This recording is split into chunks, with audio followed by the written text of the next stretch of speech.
Ya sabéis que siempre he querido, que siempre he pretendido que la música sea una parte importante, importantísima, de Días Extraños. A veces está presente de una forma muy evidente, otras como en las buenas bandas sonoras, es apenas perceptible, pero ahí está. Y no hay un solo segundo de Días Extraños que no lleve su música de acompañamiento.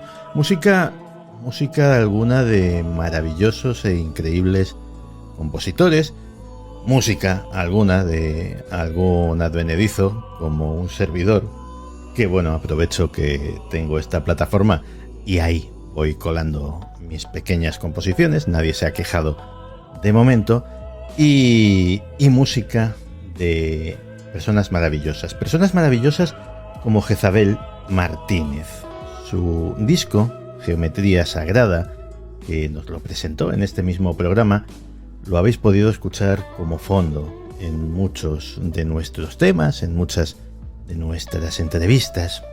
Y hoy Jezabel Martínez regresa a Días Extraños de la mano ni más ni menos que de Ismael Cabeza, de nuestro hombre de los libros extraños, al que damos la bienvenida, y regresa para traernos un tema fascinante. Pero ante todo, Jezabel, bienvenida de nuevo a Días Extraños. Bueno, Santi, es un placer volver a estar aquí con la extraña familia y espero que tengamos un rato interesante.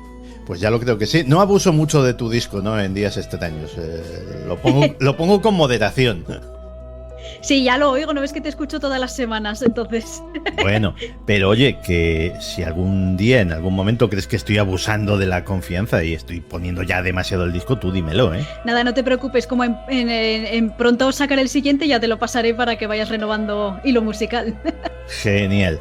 Y como os decía, pues la gestión de esta entrevista la ha hecho Ismael Cabeza, nuestro hombre de los libros extraños.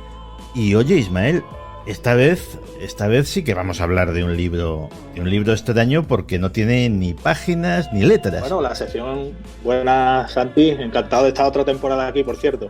Es un libro, realmente, aquí hablamos de libros extraños, hemos hablado ya de un buen puñado de libros extraños en otras secciones, pero yo creo que este, del que vamos a hablar hoy, es el libro más extraño de todos, porque estamos hablando de un libro en piedra. Pues oye, vamos a empezar y a entrar en materia directamente preguntándole a Jezabel. Jezabel, ¿qué libro de piedra es este? ¿Qué pintas tú en toda esta historia? ¿Qué tiene que ver con la música? Cuéntanos, ilumínanos el camino. Pues efectivamente hay muchas formas de leer y una de ellas, de la que vamos a hablar hoy aquí, es leer la piedra, pero no solamente es leerla, sino escuchar la música de la piedra. Entonces, cuando me contactó Ismael, me dijo, podíamos hablar en el programa sobre la música que hay en la capilla de Roslin, encriptada. Y efectivamente, hacia allá nos vamos, a Roslin, en Escocia, una capilla que seguramente la gente conocerá porque se hizo muy famosa a raíz de la novela del Código Da Vinci y la posterior película. Y entonces, pues ya se ha relacionado mucho la capilla con la imaginería templaria, la masonería, y efectivamente tiene relación con todo eso. Con más mito, más leyenda, pero algo hay, seguro. Vamos, porque esa capilla es un libro abierto, nunca mejor dicho, y está rodeada de misterios encriptados, de arte y sobre todo de una mezcla de simbología pagana con toques celtas, iconografía cristiana y simbología masónica. Y lo que nos ocupa ahora, esa música en piedra, que es realmente algo muy moderno porque nos relaciona con la cimática, que sería como la ciencia o el arte de convertir el sonido, la vibración sonora en imagen, a través de hacer vibrar una placa sobre la que se han vertido granos, partículas, que puede ser arena fina, por ejemplo, o bien la vibración de los fluidos, como puede ser el agua. En fin, entonces hacemos vibrar el sonido, hacemos vibrar una placa en la que los granos están por encima y según las frecuencias que se le aplican, adoptan figuras sonoras que para que la gente nos entienda, esas figuras geométricas que se van creando según la frecuencia podrían remitir un poco a la forma de los copos de nieve o incluso a los mandalas, ¿no? Para que se haga la gente una idea. Es decir, figuras geométricas complejas, pero muy definidas. Entonces resulta que en la capilla de Roslin, una capilla del siglo XV, resulta que hay 213 cubos, nada más y nada menos, repartidos por la capilla, con extrañas figuras que a simple vista podrían parecer flores o cenefas, pero se han hecho investigaciones y se ha descubierto que no, que efectivamente si se asocia con una vibración convertida mediante la cimática en imagen, pues equivaldría a notas musicales.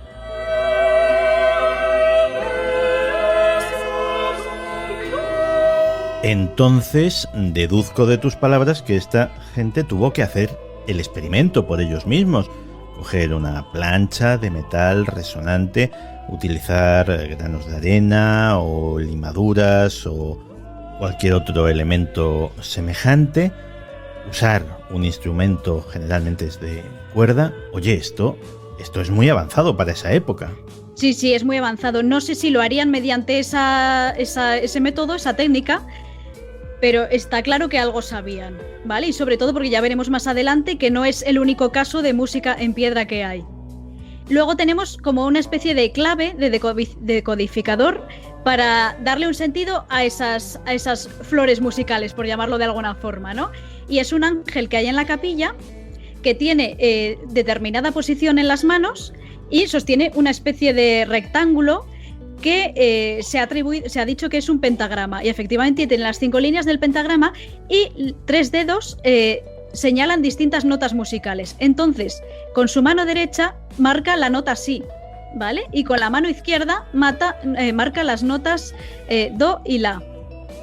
Con lo cual ya estaría con las notas do y la marcando la tonalidad de esa supuesta melodía que está indicando, ¿vale? Que podría ser o do mayor o la menor. Y luego, a su vez, si, do y la, o sea, las notas que marco con los 3 dedos, pues equivalen a las notas que representan los 3 cubos que tiene el ángel justo encima. Y luego, a su vez, el pentagrama marcaría las notas mi, fa, sol, la, si, do, re, mi, fa, es decir, algo más de una escala. Y más o menos, según las investigaciones que han hecho Stuart Mitchell y Thomas Mitchell, que ahora hablaremos de ellos, más o menos el 70% de las 213 piedras que hay repartidas por la capilla estarían representadas por todas esas notas que marca el ángel. O sea, el ángel sería como una especie de pista, ¿no? De codificador de todo lo que encontramos allí.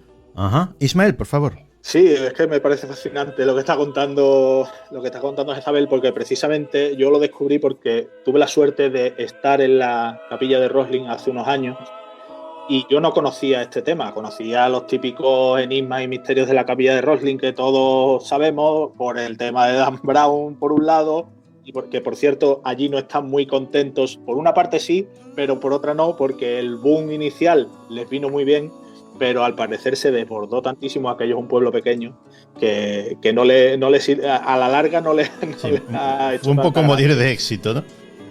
Exacto. Entonces, al llegar, el guía nos empezó a explicar todo lo que hay allí, todo lo que conocemos, las presuntas mazorcas de maíz, todas las cosas estas extrañas, que además es una capilla muy pequeñita y tiene concentrado muchísimas cosas extrañas en muy poco espacio. Y de repente empezó a hablar precisamente de esos cubos, 213 cubos que llenan prácticamente la capilla por todas partes. Y claro, les hice varias fotos y me quedé con la historia porque me resultó súper curiosa. Al volver a España, pues empecé a informarme sobre eso y efectivamente, como dice Isabel, en el año 2006, Thomas y Stuart Mitchell estudiaron esos 213 cubos. Stuart Mitchell es un conocido pianista británico. Además han hecho una investigación curiosísima con figuras, que me ayude Isabel, Chladni o... de Chladni, las placas de Chladni, sí.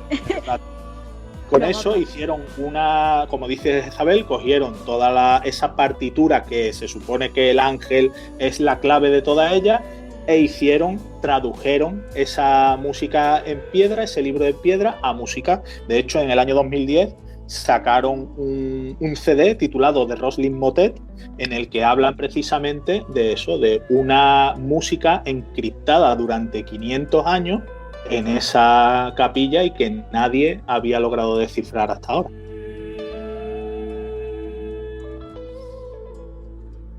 Pues precisamente ese CD, ese de Roslyn Motet, es lo que estamos escuchando de fondo y lo que vamos a seguir escuchando de fondo durante toda la entrevista. Entonces, Jezabel, ¿esta música puede ser leída, puede ser interpretada? A ver, leída al 100%, creo que no. Creo que Stuart Mitchell y Thomas Mitchell la han reinterpretado, ¿vale? Porque serían cada figura de Chladni, cada cubo con su rosa, que en realidad es una nota, pues están diseminadas. Entonces luego ellos lo han reordenado, me imagino que según un patrón que han creado ellos. O sea, no hay ningún código que te diga ordénalas así, ordénalas con este ritmo, con este tempo, con este compás. Todo eso no está. Entonces han tenido que reinterpretar. Y de hecho eso, efectivamente, como comenta Ismael, sacaron al mercado este disco del motete de Roslin con diversas piezas inspiradas en esos 213 cubos y en esas notas que encontramos codificadas en esta capilla. Y bueno, he estado escuchando el disco y es curioso, o sea, sí que tiene se nota que se ha compuesto en el siglo XX, o sea, se nota que es moderno, aunque tiene mucho toque medieval, mucho toque antiguo.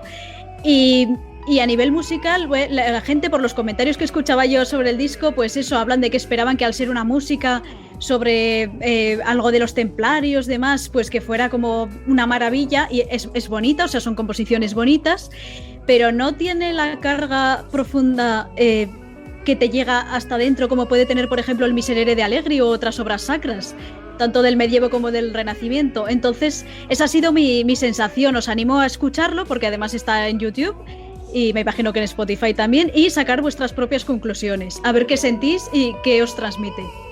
Pues, hombre, la música que estamos escuchando es bonita, pero tal como nos lo explicas, me parece que todo esto tiene un fuerte componente de brindis al sol.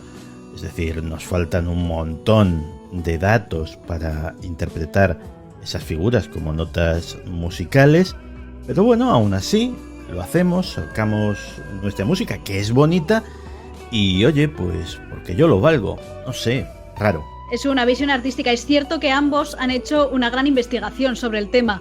Entonces, a lo mejor está ese patrón, o sea, que indica el tempo y la forma de organizarlo todavía codificado, o han seguido cierto patrón, porque luego hay determinadas columnas, o sea, hay como muchas cosas en las que puedes anclarte para sacar cierto patrón, ¿vale? Lo que pasa es que eso todavía está en el aire, no está al 100% confirmado. Pero vamos, un misterio hay, o sea, que es sonido es un hecho. Eso te quería preguntar. ¿Y se sabe algo acerca de el propósito? O sea, de por qué se hizo esto. Pues el propósito no se sabe, pero sí que se sabe que los templarios utilizaban el sonido de determinadas formas y que era importante para ellos, tanto sonidos puros como la combinación de sonidos como diversos cánticos. Era una orden de monjes guerreros, pero había mucho más, o sea, la parte oculta, el ocultismo formaba parte del día a día de la orden templaria. Y de hecho vamos a ir a la segunda parte, vamos a viajar a la Roslin española ahora. Bueno, no sé si Ismael quiere decir algo antes. Le llevo viendo por la cámara con ganas de meter cuchara desde hace rato. No, simplemente por cerrar el tema de Roslin, y ahora, como bien dice, nos venimos a España, que además a un lugar que nuestro amigo Javier Sierra seguro que ha visitado más de una vez, porque está en su tierra. Te quería preguntar, para cerrar este tema, y por concluir, que digamos que la música que los Mitchell han sacado a la venta, la música como tal, es un poco bastante de su cosecha, pero que efectivamente, por lo que nos dices, sí que parece haber música encriptada ahí. Otra cosa es que el trabajo que hayan hecho haya sido riguroso al 100% o hayan puesto mucho de su parte, pero que realmente lo que quiero saber, como tú, como experta precisamente en música, es si ahí ves precisamente música encriptada en la capilla, y es un misterio que, bueno, se podrá resolver o no, pero bueno, de momento parece que es complicado.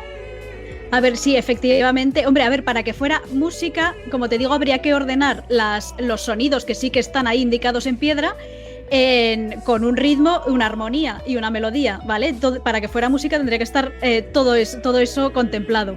Pero efectivamente sí, cada rosetón, o sea, cada cubo de piedra indica un sonido, y eso sí que corresponde con su equivalencia en notas, que se ha hecho el paralelismo con lo de las placas de Chladni.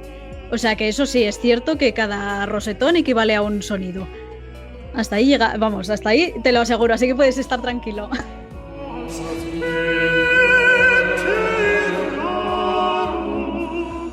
Y me comentáis los dos que no hace falta irse a esta Escocia para ver estas cosas, porque aquí mismo, en nuestro propio país, tenemos una música de piedra igual. Efectivamente, sí, efectivamente.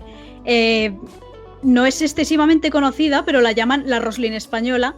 O podría ser al revés, podrían llamar a Roslin la iglesia de Bordón escocesa, porque tenemos la iglesia de la Virgen de la Carrasca en un pueblecito del maestrazgo turolense que se llama Bordón, muy pequeño, de apenas 100 habitantes, y ahí hay una joya maravillosa, que es una iglesia templaria construida en el año 1306. O sea, faltaba muy poquito para que la orden templaria fuera erradicada, y como sabemos ya, lo último fue cuando en 1314 se quema Jacques de Molay, el último gran maestre, en la hoguera, y se diseminan los supervivientes templarios, y ahí ya se sume todo en la leyenda. Es una leyenda que nos vuelve a llevar a Roslin, porque dice que un antepasado del fundador de la capilla, un Sinclair, que es la familia fundadora de la capilla de Roslin, recogió a supervivientes templarios, fletó 12 naves y marcharon al Nuevo Mundo, América. Y al volver, William Sinclair, que es el fundador de la capilla de Roslin, representó ese viaje de su antepasado en piedra y representaciones de maíz y de aloe vera, que no se conocía hasta más de 100 años después. ¿Sabes? Vamos a ver, es tremendo. O sea que volvemos ahí otra vez, esa relación templarios-piedra, y que nos relaciona de alguna forma a Roslin con esta iglesia de Bordón. Esta iglesia es fascinante, y no solo por lo que vamos a hablar ahora, que tiene también su música en el techo, sino porque era una iglesia de iniciación. Los templarios que pasaban a ser caballeros pasaban de novicios a caballeros, y sabes que tienen que pasar una noche en vela, tenían que pasar una noche en vela, velando con sus armas y demás. Y entonces, en la encomienda templaria del maestrazgo, la capital era Castellote, y desde ahí tenían que viajar andando, que son unos 20 kilómetros, hasta la iglesia de Bordón, y allí, en la capilla, pasaban la noche y tenían su rito iniciático, pasar la noche en vela orando sobre el suelo de piedra y demás. Bueno, en esa iglesia, en el siglo XVIII, se hacen una serie de pinturas. La verdad que las pinturas son fascinantes, si podéis visitarla os lo recomiendo, que tiene también como la iglesia de Roslin, como muchos símbolos extraños, pinturas extrañas, que no corresponderían a una cultura cristiano-católica al 100%. ¿Vale? Pero hay elementos como el ave fénix, por ejemplo, el cancerbero, es decir, elementos no 100% cristianos. Y ya el sumum son una serie de flores en el techo que, llevadas a las placas de Chladni, lo mismo, equivalen a sonidos. Entonces estaríamos otra vez hablando de música en piedra, en este caso pintada, no tallada, pero sería lo mismo. Y otra cosa interesante es que en Roslin teníamos ese ángel como guiando o dirigiendo de alguna forma esos 213 cubos de piedra, y aquí tenemos la imagen pintada de Santa Cecilia, patrona de la música, ¿vale? Que sería pues esa equivalencia como la del ángel. De alguna forma debe dar alguna serie de código, porque aparece como tocando una serie de notas al órgano, ¿vale? Entonces sería la equivalencia podría ser parecida. Seguramente ese sea como la clave, ¿no? El que da el código para ordenar todas esas notas pintadas en el techo.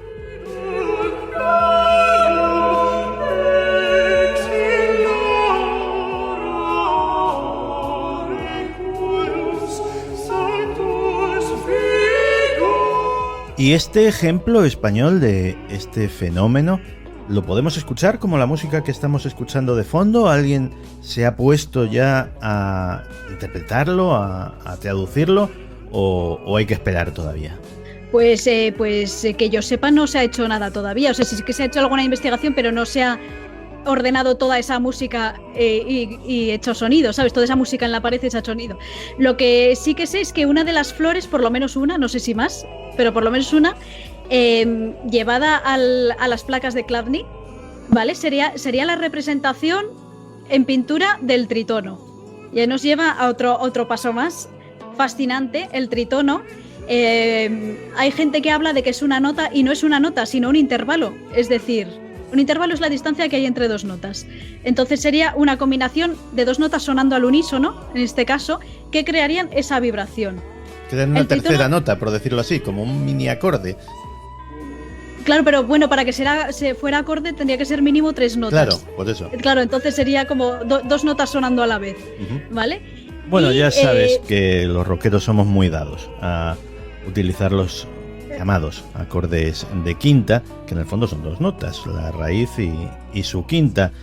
Pero bueno, sí, lo de que sean acordes de verdad es muy discutible. Es que en la Edad Media contaban que la llamaban de hecho la partitura del diablo, porque contaban, se creía que aquellos que la escuchaban quedaban como atrapados por energías maléficas, perturbados, que era una nota que tenía una incidencia en la gente satánica prácticamente, y a eso es lo que, por eso le quería preguntar a Jezabel si este tritono, esas dos notas, bueno, he leído por ahí, no sé si que se conoce también como cuarta aumentada o quinta disminuida. No eso sé te iba si a preguntar, ¿qué intervalo es exactamente?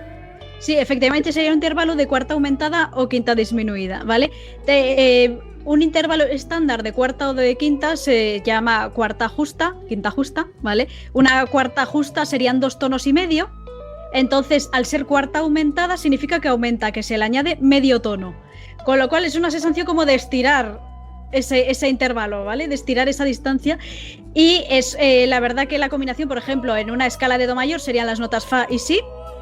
Y si alguien quiere hacer la prueba en casa, tocadas a la vez, suena este tritono, este diablo sin música, que se llamaba en el medievo, y es horrible, es como súper estridente, es muy desagradable. Entonces, claro, se asociaba esta combinación de sonidos, este intervalo, al diablo, por ese componente, sí, como ha dicho Ismael, se le atribuía cierto componente eso diabólico, satánico, y estuvo durante bastante tiempo prohibida bajo pena de excomunión. No me digas. Sí.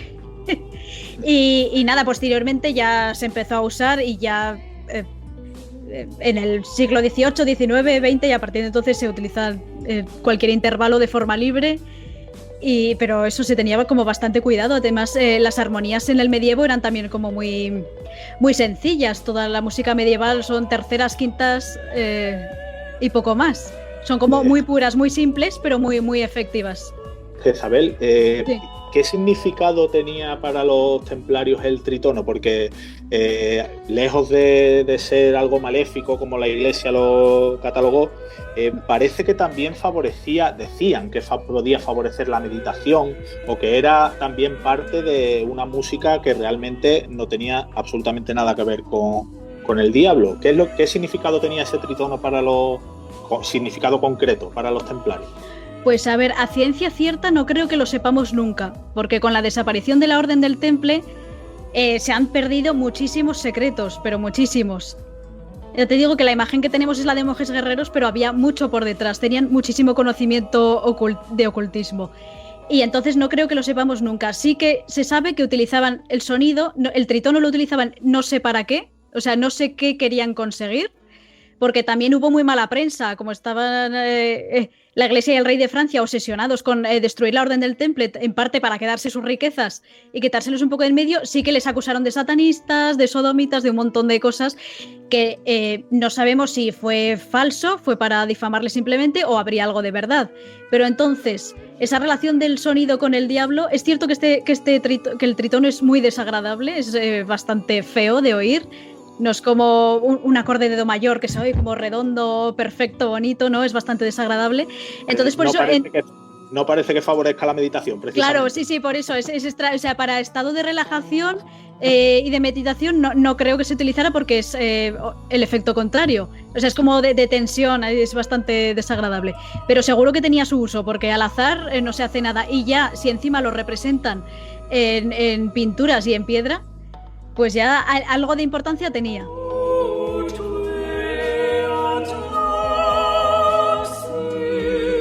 Pues mira, antes digo en la presentación que no hay un segundo de Días Extraños sin música y voy a quitar la música.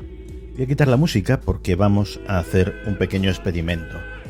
Aquí tengo un pequeño teclado y con las indicaciones del intervalo que me ha dado Jezabel vamos a tocar ese trítono a ver cómo suena.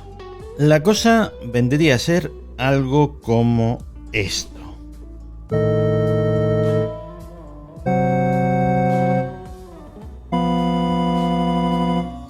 Algo como esto que no suena demasiado tranquilizador. Vamos a cambiar el sonido a ver si mejora o empeora o qué hace.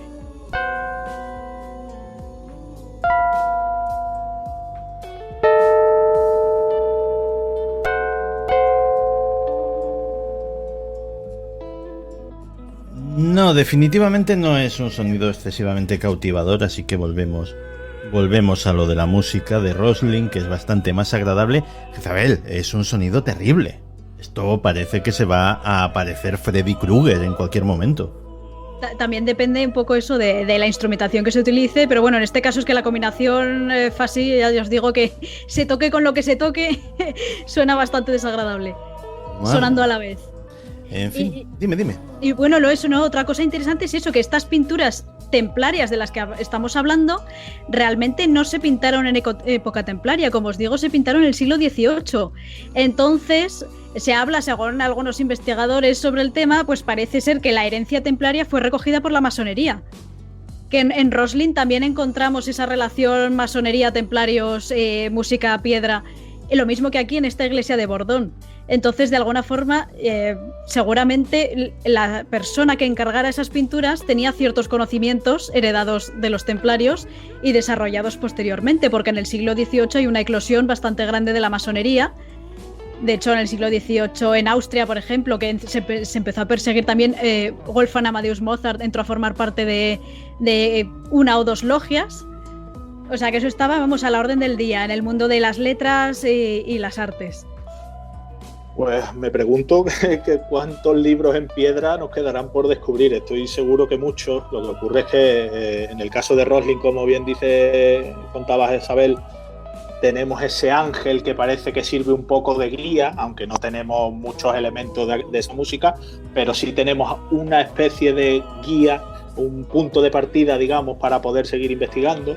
En Bordón también están las pinturas y también esa Santa Cecilia con esas manos colocadas de una determinada forma, e imagino que habrá otros sitios en los que el día de mañana nos enteraremos que alguien investiga y encontrará unas músicas que a mí lo que me fascina de esto es que son músicas que están ahí y que llevan siglos esperando que alguien las vuelva a tocar, y eso creo que es fascinante. Pues yo tengo una teoría, y es que estamos rodeados de figuras geométricas en el arte en muchísimas culturas. Entonces, viendo la complejidad que tienen las figuras, tanto enzimática, sea el agua congelada, el agua fotografiada en movimiento o las placas de Chladni, y viendo esas figuras tan complejas que parecen flores, imaginad que podría ser sonido, esto es mi teoría, ya digo, no tiene por qué ser cierto, pero los mandalas y los rosetones de las catedrales tienen esa imagen como de floral, construido con diversas figuras geométricas, y podría investigarse y ser perfectamente una posibilidad. Oye, pues animo a musicólogos y a historiadores del arte a ahondar en esa posibilidad, porque puede aportar algún descubrimiento fascinante. Jezabel, disco nuevo, me has dicho. Pues sí, dentro de poco sacaremos el nuevo disco de Quinia, que va a ser... se ha retrasado un poco por el tema del COVID, pero va a ser un discazo. Hemos estado trabajando casi 2 años en él. O sea que va a sonar, eso os va a llevar, vamos, a Irlanda, a Escocia, a Bretaña, a lugares mágicos. Son todo composiciones originales nuestras, pero con ese toque celta épico medieval que de verdad es una maravilla. Y luego sacaré muy pronto el mío en solitario, que es como una especie de continuación del de Geometría Sagrada, pero con mucha más complejidad. Entonces ya te avisaré y lo comentamos aquí si quieres, Santi. Oye, pues sí, estaremos muy atentos, porque la música de Jezabel Martínez suena en Días Extraños, suena más que la mía, y ya es decir. Ismael Cabeza, que bienvenido de nuevo a Días Extraños. Muchísimas gracias por traernos a Jezabel y a seguir trayéndonos temas interesantes. Encantado, Santi, hasta cuando quieras. Un abrazo muy grande a ambos. Un abrazo. Un abrazo, Santi, gracias.